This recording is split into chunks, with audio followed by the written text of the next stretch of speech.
Taking a closer look at the issue, the head of the Red Hill Joint Task Force confirms that the 1,300-gallon spill happened during maintenance work last month. Also, the Board of Water Supply says Navy testing shows the military knew about toxic chemicals in the drinking water at Joint Base Pearl Harbor-Hickam last year and in 2020. The EPA and DOH said in a letter last month that PFAS, what's known as forever chemicals, were also detected in groundwater at Red Hill last year. So it looks like the presence of PFAS in their water system is not unique to just last year's event. As we know, much of PFAS is a moving target with regards to where we are on the health advisory level, which we lowered about 1,000-fold in June. I want to bring in now our Mahealani Richardson to expand more on this. Aloha, Mahea. Thank you so much for joining me here today. First off, can you please reiterate all of this info and what's sort of the reaction to all of this? Well, aloha, Dylan. Well, I have to say, Dylan, it's been an eruptive meeting that we saw yesterday night. There was a meeting set up by the Senate, as you just saw, and people are very, very angry. There were many times where people literally started yelling, and they were yelling because of the fuel spills of last year, but also because of the AFFF or firefighting foam spill that just happened last month, pretty much on the anniversary of the Red Hill spills. And that spill contains PFAS. And so what we've learned from the Board of Water Supply, the Board of Water Supply has been going through its own Navy documents. The Navy has been now putting out its water quality reports. And the Board of Water Supply has been looking at those reports and says there were two main points that they've learned from the Department of Health and from EPA regulators is that there was PFAS in the Red Hill area from the groundwater. There was PFAS there a year ago, and that the military never said anything about it.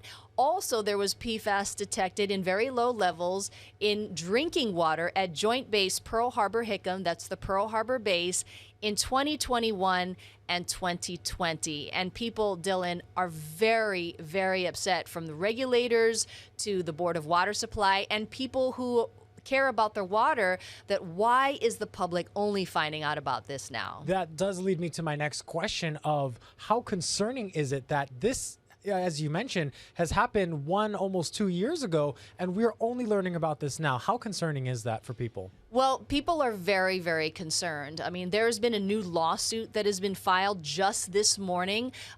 This was part of an old lawsuit that was filed several months ago, but now it's been updated. There are more than 100 clients, and they are including these PFAS concerns in the latest lawsuit. So there's that. And then there's people who are saying that this is a public safety issue now.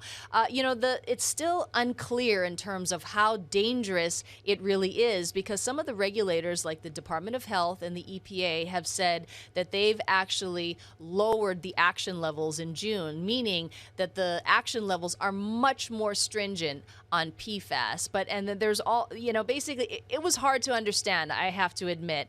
The regulators are saying that there still needs to be more study, there needs to be more testing. They're taking a more cautious approach, but many activists, the Board of Water Supply, and people who were directly impacted by last year's tainted water are saying we needed to have known about this immediately. And of course, this is all on the heels of the Navy's promise for more transparency. But of course, at this point, their actions are speaking louder than their words. One more question for you, Mahea, to simplify this for our viewers. We understand in one of your stories, you had some food analogies to kind of help break it down for people. Can you expand on that for us? That's right. And these food analogies come directly from the Board of Water Supply, because they're trying to disseminate the information and feed it out to the public, if you will.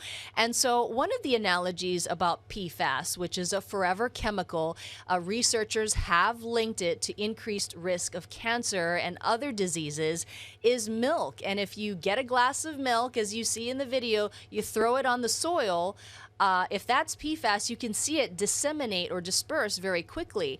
And then if you get a glass of water, which is like the rainwater, and you pour it onto the milk, you see it seep into the ground and spread even faster. And so that's the concern about the PFAS that's spilled at Red Hill. Also, the Board of Water Supply says if you have just a teaspoon of PFAS it could contaminate an entire municipal water system. So that's just a tiny bit that could contaminate an entire municipal water system.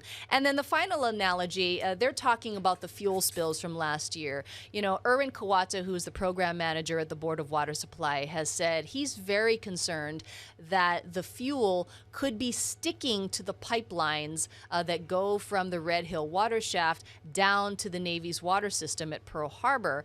And, you know, at this point, the Navy and the Department of Health has said that the water that is now coming to Pearl Harbor is from Waiava, which is 6 miles away. But the Board of Water Supply is concerned that petroleum could be sticking, and they're using the analogy like, you know, if you put this spaghetti, red spaghetti sauce in a Tupperware, you take out the spaghetti and it has sort of a red film and it really sticks to your plastic. Well, that's the same thing that they think is happening to the fuel in the pipelines. Yeah, once you get that spaghetti in that Tupperware, it is very hard to wash out. That stain lasts a long time. And of course, the food analogies here help us to understand that, and is the same case here with these highly toxic chemicals. Mahealani, thank you so much for joining us today on This Is Now and expanding on this for our viewers.